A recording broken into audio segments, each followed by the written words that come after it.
Lembre-se, a menos que uma pessoa ame a si mesma, ela não pode amar a ninguém mais no mundo, a menos que uma criança respeite a si mesma.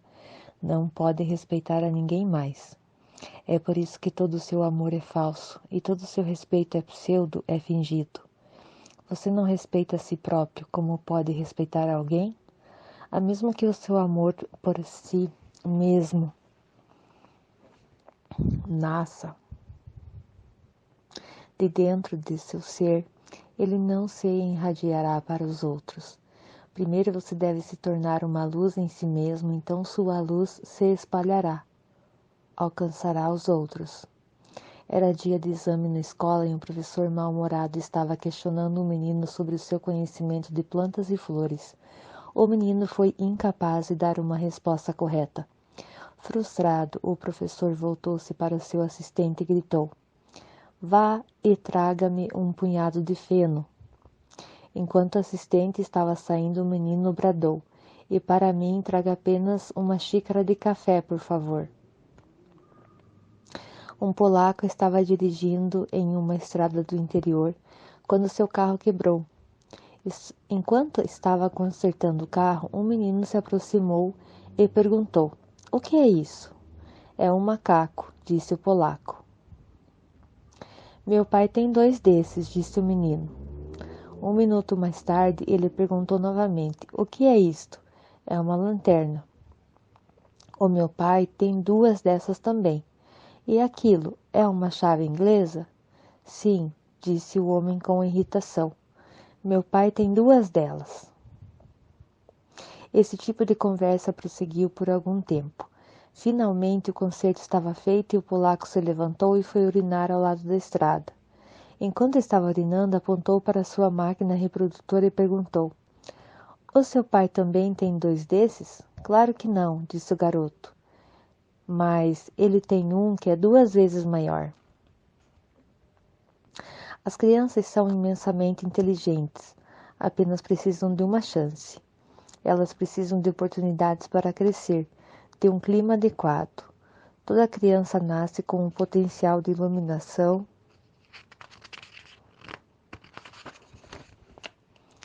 potencial de tornar-se acordada, mas nós o destruímos.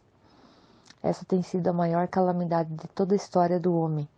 Nenhuma escravidão tem sido tão maléfica como a escravidão da criança. Nenhuma outra escravidão tem destruído tanto o espírito da humanidade como a escravidão da criança, e essa também será a tarefa mais difícil para a humanidade, desfazer-se dessa escravidão. A menos que organizemos a sociedade inteira de uma maneira totalmente diferente, a menos que uma mudança radical aconteça e a família desapareça, dando lugar para a comuna, isso não será possível, uma vez que esse velho modelo de família desapareça. Dando lugar a uma estrutura mais multidimensional, a humanidade pode ter um novo nascimento. Um novo homem é necessário e um novo homem trará o próprio paraíso. O paraíso que no passado estávamos aguardando para alguma outra vida. O paraíso pode ser aqui e agora, mas nós temos que fazer surgir uma nova criança. Zen, Zeste, Zip, Zap e Zing, Seção 14, 9 de janeiro de 1981. Como se constrói a culpa? Amado Bhagwan, por que os pais são tão cruéis com seus filhos? Faz algum sentido responsabilizá-los? E como se pode evitar cometer o mesmo erro? Os pais são cruéis com seus filhos porque têm um certo investimento neles. Os pais têm certas ambições que gostariam de satisfazer através de seus filhos, por isso são cruéis. Eles querem usar os filhos. No momento em que você quer usar alguém, fatalmente você será cruel.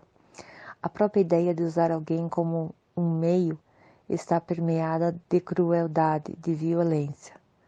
Jamais trate outra pessoa como um meio, porque cada pessoa é um fim em si mesma. Os pais são cruéis porque são cheios de ideias. Querem que os filhos sejam isso e aquilo. Eles gostariam que os filhos fossem ricos, famosos, respeitados. Gostaria que seus filhos satisfazessem seus egos insatisfeitos. Os filhos se tornam sua viagem.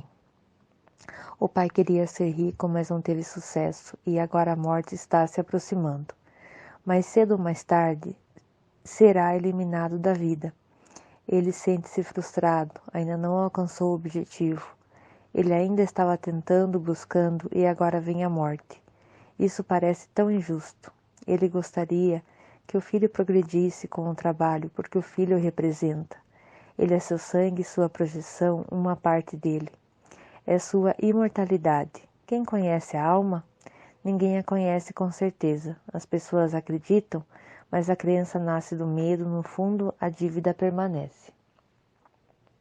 Cada crença carrega dúvida dentro de si. Sem a dúvida não pode existir qualquer crença. Para reprimir a dúvida, nós criamos a crença, mas a dúvida permanece corroendo o coração como uma lagarta corrói a maçã. Ela vai comendo por dentro, ela vai apodrecendo por dentro. Quem conhece Deus e quem conhece a alma, eles podem não existir. A única imortalidade conhecida pelo homem é através dos filhos, isso é um fato.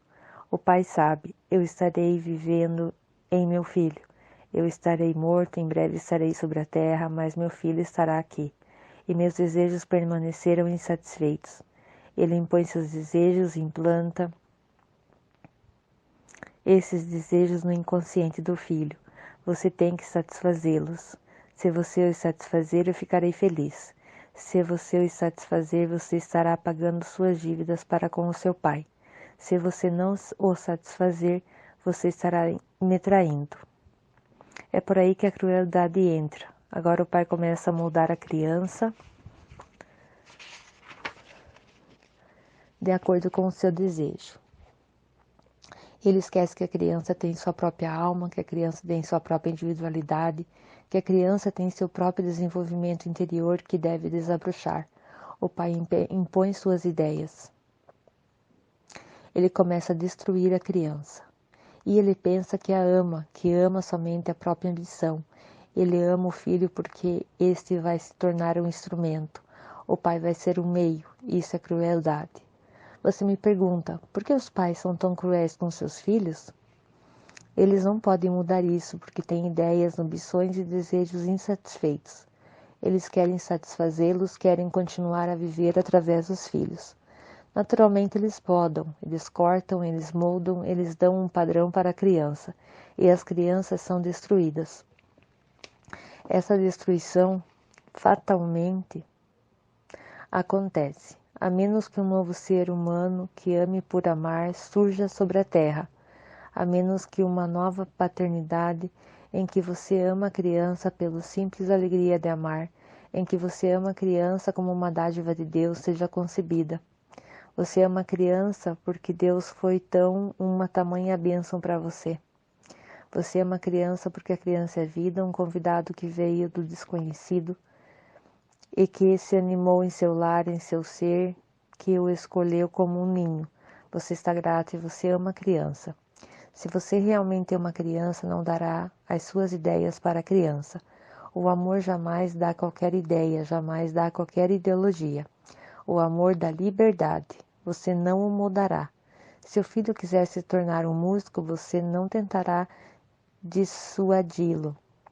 E você sabe perfeitamente bem que ser músico não é o tipo de emprego mais indicado, que ele será pobre, que ele jamais se tornará muito rico, que ele jamais se tornará um Henry Ford, ou a criança quer se tornar um poeta e você sabe que ele será apenas um mendigo. Você sabe disso, mas você aceita porque você respeita a criança. O amor é sempre respeitoso, o amor é reverente. Você respeita, porque se esse é o desejo de Deus a ser cumprido através da criança, então permita que assim seja. Você não interfere, você não se intromete no caminho. Você não diz, isso não está certo, eu conheço melhor a vida, eu vivi a vida. Você é apenas um ignorante, não conhece a vida e suas experiências. Eu sei o que significa ter dinheiro. A poesia não vai lhe dar dinheiro. É melhor que torne um político ou pelo menos se torne um engenheiro ou um médico. E a criança quer se tornar um cortador de lenha, ou a criança quer se tornar um sapateiro, ou a criança simplesmente quer se tornar um vagabundo e quer desfrutar a vida. Descansar sobre as árvores, nas praias do mar, vagar pelo mundo. Se você ama, você não interfere, você diz, ok, vá com minhas bênçãos, procure e busque a sua verdade. Seja tudo aquilo que deseja ser. Eu não vou ficar no seu caminho. Eu não vou incomodá-lo com minhas experiências, porque as minhas experiências são minhas experiências, você não é eu. Você pode ter vindo através de mim, mas você não é eu. Você não é minha cópia, você não deve ser cópia de mim, você não deve me imitar. Eu vivi a minha vida, você viva a sua. Não vou sobrecarregá-lo sobre minhas experiências não vividas. Eu não vou sobrecarregá-lo com meus desejos não satisfeitos. Eu farei que permaneça leve e eu os auxiliarei. Seja tudo aquilo que quiser ser, como todas as minhas bênçãos e toda a minha ajuda.